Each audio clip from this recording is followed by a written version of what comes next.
Okay. There we go. Ish. Good.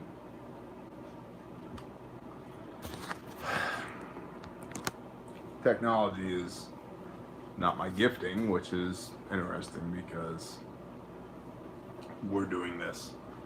So, last week we did Ecclesiastes 4 and 5, and we talked about quite a bit last week the concept that Solomon Coelet, whoever it is that you believe is writing this book, is kind of getting into the doldrums here, kind of the blase blah almost. Like, there's still some nuggets of truth in here, but it's very much so, at least to me, like, what's the point? What's the point, dude? I don't know. But we're going to read it. We made it this far, we're going to make it even further. So, if some of y'all from the Torah portion show up, great to see you. If not, the idea behind this is, again, until the new Squid and Bear phone arrives, this older backup phone cannot record longer videos, so especially in Oklahoma on the terrible Wi-Fi. So we're going live. So anyway, Ecclesiastes 6 and 7 out of the scriptures.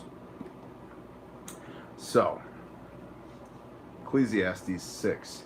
There is an evil which I have seen under the sun, and it is great among men, a man to whom Elohim has given riches and wealth and esteem, so that his being lacks none at all what he desires. But Yah does not permit him to eat of it, and a foreigner consumes it. This is futile, and it is an evil disease. If a man brings forth 100 children and lives many years, so that the days of his years are many, but his being is not satisfied with goodness, or indeed he has no burial place, I say that a premature birth is better than he. For it comes in futility and goes away in darkness, and in darkness its name is covered. I'll be honest with you, that's kind of tough to read. Premature birth is something that's close to both squid and I. Squid's talked about it. They've lost 2 babies in the last 3 years. Before Aspen Eliza was born, Harmony and I had 2 failed pregnancies. So, you know, I get what he's saying, but it's kind of an uncomfortable way to hear it. Where is the camera on this phone? Is it here? There it is. Okay. I will look here. Yeah, it's kind of an uncomfortable way to hear it, that he's basically saying, you know, it'd be better to be stillborn than to deal with the futility of not being pleased with the, not giftings, but the blessings that the Father has bestowed upon you. You know, that's, like I said, that's kind of tough to hear. Even the sun has its, even the sun it has not seen, it has more rest than that man.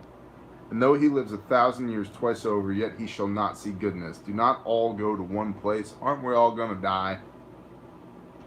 All the labor of man is for his mouth, and yet the appetite is not satisfied. Futility, grasping at the wind, as he likes to say. You know, do we not all go to one place? Boy, I hope so. I'm hanging my hat on that, because there's people I want to see, including my babies that never made it here on Earth. So, yeah, I'm looking forward to that. And the baby squids that are there as well, I'm looking forward to meeting them. And I got some friends and family up there too. It'll be a good time, I think. All the labor of a man for his mouth, and yet the appetite is not satisfied. For what advantage has the wise over the fool? What advantage does the poor have, who knows how to walk before the living? What the eye see is better than what desire goes after. That too is futile and feeding on the wind. Vanity and grasping for the wind. It's funny, the slight differences in the wording in the scriptures versus the King James. Whatever shall be has already been named, and it is known that he is son of Adam, and he is unable to contend with him who is mightier than he. You as a human, as a man, are not going to beat the Father. That him is capitalized. So, we've talked about this before. I was an apostate for a decade. For 10 years, I was at war with God. And surprise, he won. Who'd have thought? That is maintenance whiskey and Pepsi, for those who would like to know. It's not terribly good, but it makes the nerves go. So. The more words, the more futility. What is it to man, the advantage? For who knows what is good for a man in life, and all the days of his futile life, which he passes like a shadow? For who declares to man what shall be after him under the sun? That's correct. He always wins. You are not going to win that. He's got a lot more time and resources than we do. So, and that's kind of the point that Solomon Coelet is making here. And again, butchering the names, but white dude in Texas, 4,000-ish years later. So what he's saying here is, for who knows what is good for a man in life, all the days of his futile life, which he passes like a shadow. Gone like that, right? For he declares to man what shall be after him. For who declares what? Who's going to tell you what comes after you? Nobody, right? It's this whole concept of an empire of dirt. Basically, and I've said this before, the point of Ecclesiastes is, love the Lord your God with everything you got. Eat, drink, and be merry, and chill. Just vanity and grasping for the wind. Chill. It's gonna be okay. It's gonna be okay. It's gonna be okay. Don't waste your time in futility, grasping for the wind, being vain, so that you can say, I built this thing, I did that thing. And look, there are points of pride in life. This temporal world, this temporal life that we have, we do some pretty cool things as humans. But his point is, none of that is going to be any cooler than serving the Father with everything you got.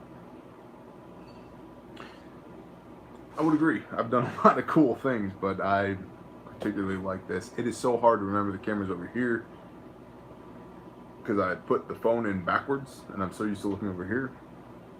Or it's not over here. It's over here. So now we know next time. 7. Ecclesiastes 7. A good name is better than precious oil in the day of death than the day of one's birth. It is better to go to the house of mourning than to go to the house of feasting, for that is the end of all men, and the living take it to heart. He's saying, you die, you die. Be in service to the Lord, you die, that's okay. It's better than this life. And the living take it to heart. Yeah, you've heard it. Grief is for the living. The dead feel no pain. It sucks, but it's true. Sorrow is better than laughter, for by the sadness of the face of the heart becomes better. For the sadness of the face, the heart becomes better. I know punctuation is difficult. It's almost like Christopher Walken wrote this part. The heart of the wise is in the house of mourning, but the heart of the fools is in the house of rejoicing. It is better to hear the rebuke of the wise than for a man to hear the songs of fools. Agreed. It's better when you're out of line for somebody to say, dude, chill, than for your buddies to go, oh yeah, I don't see a problem with that. That's fine.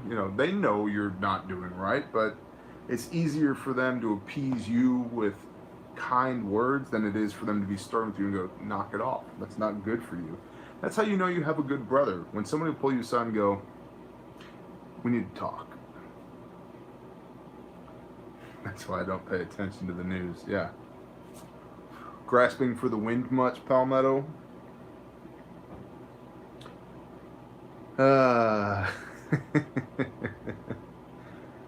As for the crackling of thorns under a pot, so is the laughter of a fool. That too is futile, for oppression makes a wise one mad, and a bribe destroys the heart. The end of a matter is better than its beginning. I would agree with that, depending on what that end looks like. The patient in spirit is better than the proud in spirit. Do not be hasty in your spirit to be vexed, for vexation rests in the bosom of fools. Don't get pissed. Don't get pissed. It's okay.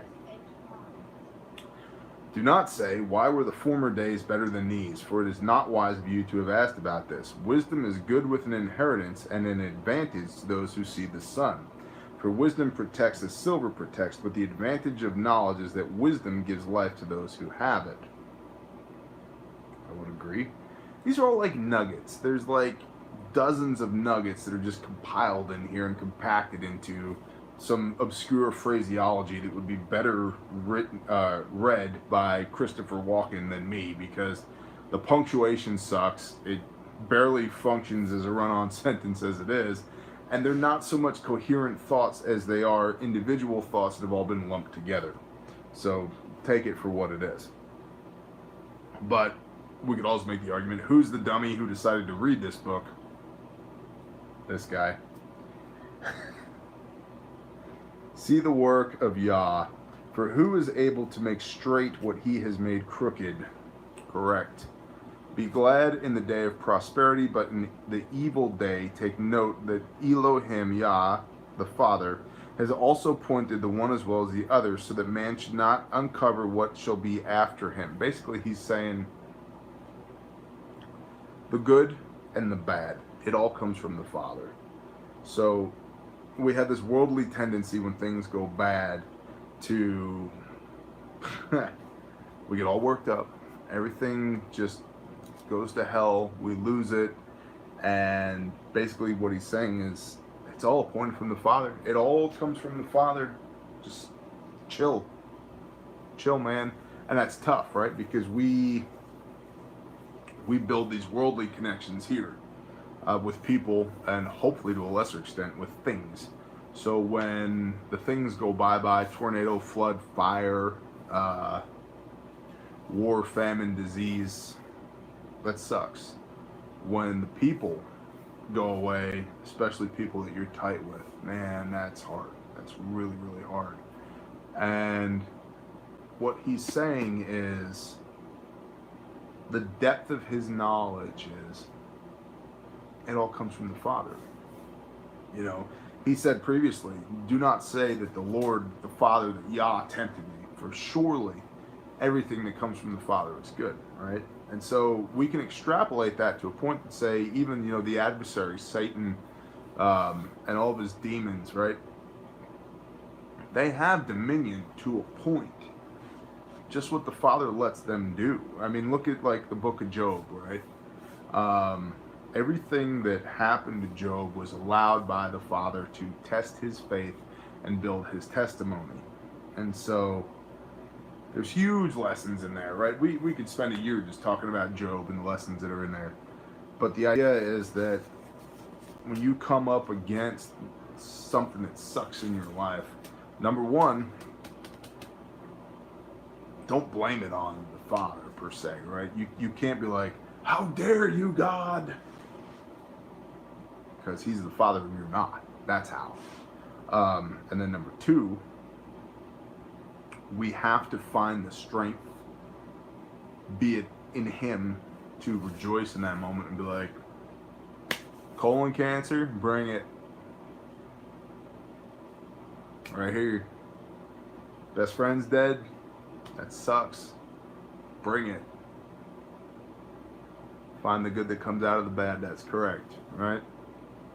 You know, whatever it may be. Shop burnt down. Bring it, right? You know, the girl that you were going to marry aborted your baby, and 6 months later shacked up with a guy and got married to him. Bring it. Because I wouldn't be where I am today and have the testimony that I have had not any of those things happened to me. So, like I said, looking forward to the day when I get to go wherever the Father is and I get to see my babies again, because I've got as many of them up there as I do down here, and Daddy loves them.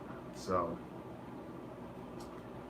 anywho, Point is, the adversity that comes up in your life is ordained, right? That's correct, Robert S. Only that it would be worth it. That's correct. Life and life abundantly.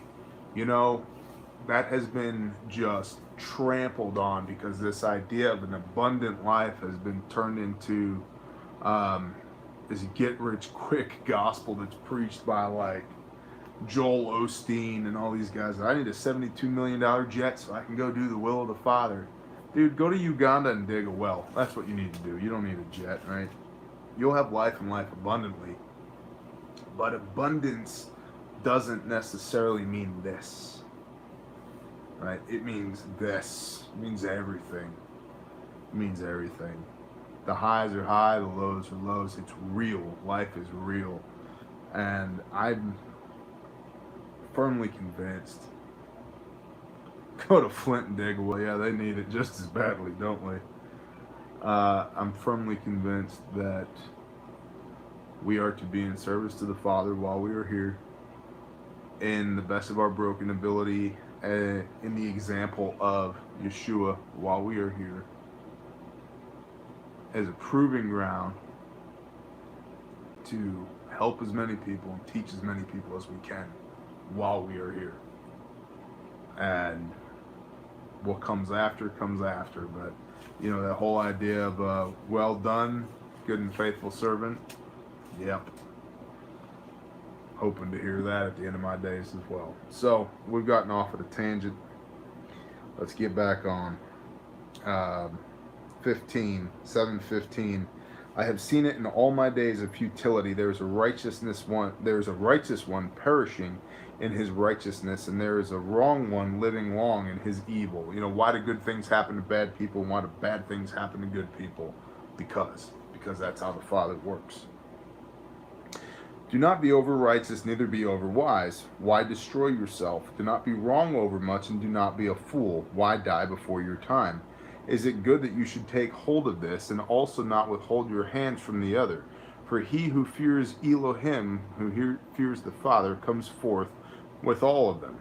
Wisdom makes the wise strong, more than 10 rulers that are in the city. For there is not a righteous man on earth who does good and does not sin. Amen. Also, do not take to heart all the words they speak, lest you hear your servant cursing you. For you know in your heart that many times you have cursed others. All this I have proved by wisdom. I said, I am wise, but it was far from me. That which is far off and exceedingly deep. Who does find it?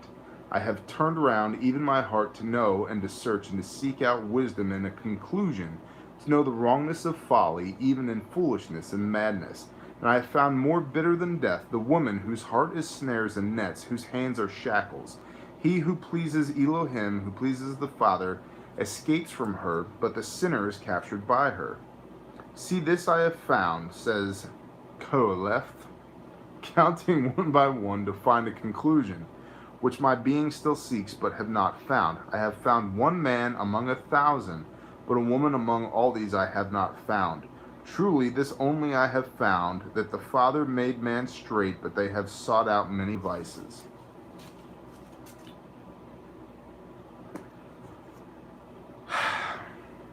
That's going to require a device, a refresher. So, in truthfulness, I'm kind of plowing here. I want to get through this book and move on. Yeah, there's a lot in there, Palmetto. Like I say, there's a lot of nuggets in there, but the way in which they're organized, it's hard to come up with a coherent sentence structure, right? You can almost camp on 3 verses. You can camp on 3 verses and call it good. And this book has resonated me.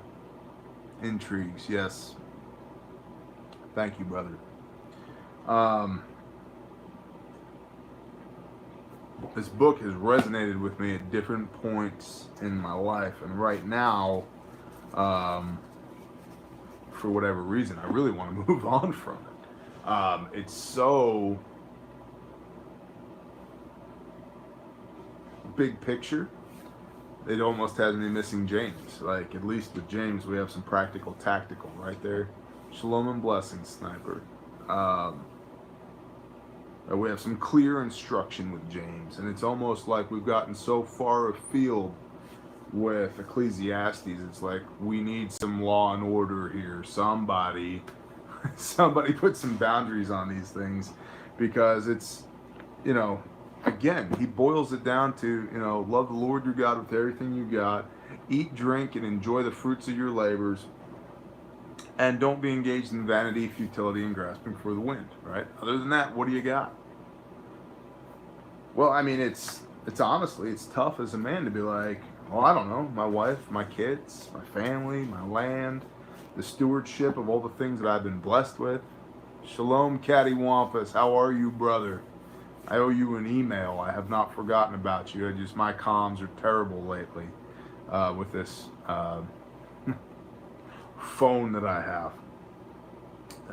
So the kind of, I guess, the big picture futility that we find in Ecclesiastes isn't quite resonating with me right now, because I have so much right here going on. So I can't really take the mindset of, what does it matter? It'll be okay. Because I believe firmly in stewardship. And I think we are given things by the Father to be responsible for. And the idea that, it'll all work out. It will all work out, but there's a partnership there, And so for that and whatever other reasons, I know, brother, for that and many other reasons, I just kind of want to plow the rest of this book, but I know there's 100 nuggets. Hey, John, you're welcome, brother.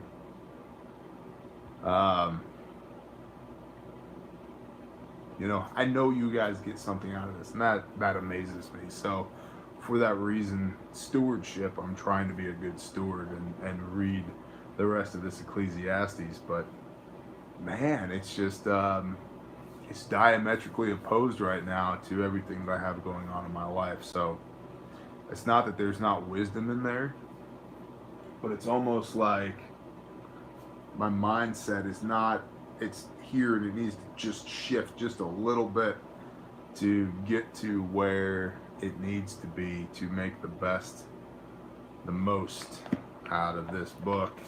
And I'm just not there right now. It's like, whatever will be. Just love the Father with all you got. Eat, drink, enjoy the fruits of your labor. Like, okay, well, I still need to get up at 4:30 in the morning. I can't just go to the owner of my company and be like, hey, by the way, Ecclesiastes says it's no big deal, so thank you, Lois. Appreciate you. I really do. Really do. So, and it's not like the burdens aren't like holding me down. It's just execution. You just have to execute. That's all. When life gets busy, you identify targets and you hit as many targets as you can, as quickly as you can, and to the best of your ability. You don't half-ass it. You just one after the next, after the next, after the next, get it done. And so I'm very much so in a get it done phase right now. And because I'm in a get it done phase, the wishy-washy ecclesiastical, it'll be what it'll be, brother, don't worry about it. I'm like, that's great, but it's not going to be anything if me and the Father don't work together to hit all these targets. So, yeah, roger that. Thank you, guys. It's funny you say that, Sniper. I have a video that I've yet to upload called Get Squared Away, because I've gotten so many people asking me, how do I get squared away, that I'm about to upload it. So we are way off on a tangent here. We've exited the realm of biblical and made our way into T's personal life. So I'm going to cut this off. I appreciate you guys, everybody that's here for the live stream, everybody that finds us afterwards. This is behind seeing my family Thursday coming home from work, this is the biggest blessing in my life each week. It's up there. Shabbat is a huge blessing. I'm not gonna lie. Shabbat is incredible. I completely understand that. I completely understand why the Father gave that to us. Shalom, brother. To just be able to sit and read and fellowship and be with people. Brother Gordy, shalom. Arkansas People Network or Preparedness Network, one or the other. But I love this. I love this time that we get to spend together. And I need to find a little bit more time because I think there's one more, like, I love the live stream platform. I also love sitting next to my creek and just reading the word. So I want to read the word with y'all as a live stream, as a live thing. But I also want to pre-record my Torah portions. And so I got a concept going, and as soon as it's firmed up, I'll roll that out. But anyway, Ecclesiastes, what should we do? Love the Lord your God with everything you got. Your Yahweh, your Elohim, right? Give the Father everything you got. Eat, drink, and enjoy the fruits of your labor. And don't go chasing after vanity. That's Ecclesiastes. If you need some practical tactical, go back and watch the James videos in the Shabbat playlist, because James is all practical tactical. Robert S., thank you, brother. I'm gonna cut this off. I'm gonna finish this adult beverage and call my wife and tell her I love her and go to sleep so I can get up at 4:30 in the morning. So I love you guys. You're awesome. I thank the Father for you guys every day, and really I look forward to this. So shalom.